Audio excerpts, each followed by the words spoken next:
Hi, it's Mieka Fasting Weight Loss, and today is day 30 of my 100-day Omad challenge.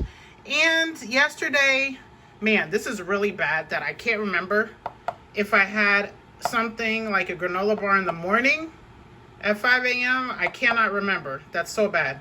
But I did not for sure go over the 360 calories if I did have that plus in the morning.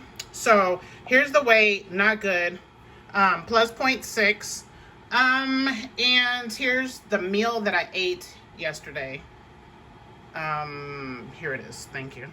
Hi, it's Mieka Fasting Weight Loss, and this is my OMAD. I have half fried rice, half vegetables, orange chicken, Beijing beef, and this bad job right here. But the calories overall is probably not bad. I am gonna have the sauce, and I am gonna have that fortune cookie.